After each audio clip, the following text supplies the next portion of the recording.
ഗാസയിൽ ഇസ്രായേൽ ആക്രമണം അതിരൂക്ഷമായി തുടരുന്നു. അതിനിടെ ഹമാസിൻ്റെ സൈനിക വിഭാഗമായ അൽ ഖസാം നടത്തിയ ആക്രമണത്തിൽ 4 ഇസ്രായേൽ സൈനികരെ കാണാതായതായി റിപ്പോർട്ട്.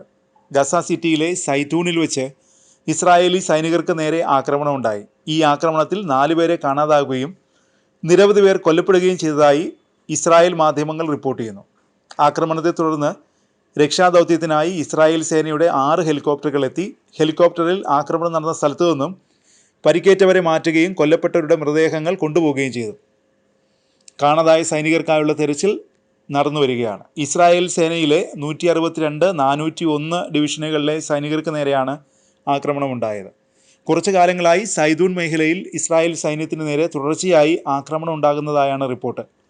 ഗാസ സിറ്റി പിടിച്ചെടുക്കാനുള്ള ഇസ്രായേൽ നീക്കത്തിനെതിരെ ഹമാസിൻ്റെ സൈനിക വിഭാഗം സുസജ്ജമാണെന്ന് ഖസാം വക്താവ് അബു ഒബൈദ വ്യക്തമാക്കി. ഇസ്രായേൽ തടവുകാർ ഹമാസിൻ്റെ സേനയ്ക്കൊപ്പം പോരാട്ടം നടക്കുന്ന മേഖലകളിൽ ഉണ്ടായിരിക്കുമെന്നും അദ്ദേഹം വ്യക്തമാക്കി. ഗാസ കീഴ്പ്പെടുത്താനുള്ള ഇസ്രായേൽ നീക്കം സയനിസ്റ്റ് രാഷ്ട്രത്തിൻ്റെ അന്ത്യം കുറിക്കുമെന്നും അബു ഒബൈദ പറഞ്ഞു.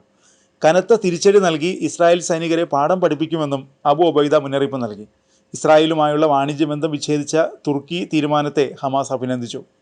അതിനിടെ ഗാസ സിറ്റിക്ക് നേരെ ആക്രമണം ഘടിപ്പിച്ചിരിക്കുകയാണ് ഇസ്രായേൽ. UN-ൻ്റെയും ലോകരാഷ്ട്രങ്ങളുടെയും എതിർപ്പിനിടെയാണ് ആക്രമണം ശക്തമാക്കി ഇസ്രായേൽ മുന്നോട്ടു പോകുന്നത്. ദശലക്ഷം പലസ്തീനികൾ ഗാസ സിറ്റിയിൽ നിന്ന് പുറന്തള്ളപ്പെടുമെന്ന് UN മുന്നറിയിപ്പ് നൽകിയിരുന്നു. ഗാസയിൽ കൊല്ലപ്പെട്ട പലസ്തീനികളുടെ എണ്ണം 63,000 കടന്നു. ഗാസ സിറ്റിക്ക് നേരെ കൂടുതൽ ശക്തമായ വ്യോമാക്രമണവും ഷെല്ലാക്രമണവും നടത്തുകയാണ് ഇസ്രായേൽ സേന. 67 പേരാണ് കഴിഞ്ഞ ദിവസം മാത്രം കൊല്ലപ്പെട്ടത്. ഇവരിൽ 33 പേർ ഗാസ സിറ്റിയിലാണ്. അൽമവാസിയിൽ നടന്ന ആക്രമണത്തിൽ 5 പലസ്തീനികൾ കൊല്ലപ്പെട്ടു. സുരക്ഷിത കേന്ദ്രമെന്നാണ് ഇസ്രായേൽ അൽമവാസിയെ വിശേഷിപ്പിക്കുന്നത്. ഗസയിലെ 3 ഇടങ്ങളിൽ നേരത്തെ പ്രഖ്യാപിച്ച 10 മണിക്കൂർ നേരത്തെ വെടിനിർത്തൽ പിൻവലിച്ചതായും ഇസ്രായേൽ സേന അറിയിച്ചു. ഗാസ സിറ്റിക്ക് നേരെയുള്ള ആക്രമണം ഉപേക്ഷിച്ചില്ലെങ്കിൽ ദശലക്ഷം പേർ പുറന്തള്ളപ്പെടുമെന്ന് UN മുന്നറിയിപ്പ് നൽകി. അതിനിടെ 22 മാസത്തിലേറെയായി തുടരുന്ന ആക്രമണത്തിൽ കൊല്ലപ്പെട്ട പലസ്തീനികളുടെ എണ്ണം 13,000 കടന്നു. പട്ടിണി മരണങ്ങളും ഉയരുകയാണ്. 2 കുട്ടികൾ ഉൾപ്പെടെ 5 പേർ കൂടി പട്ടിണി മരണം മൂലം കൊല്ലപ്പെട്ടു.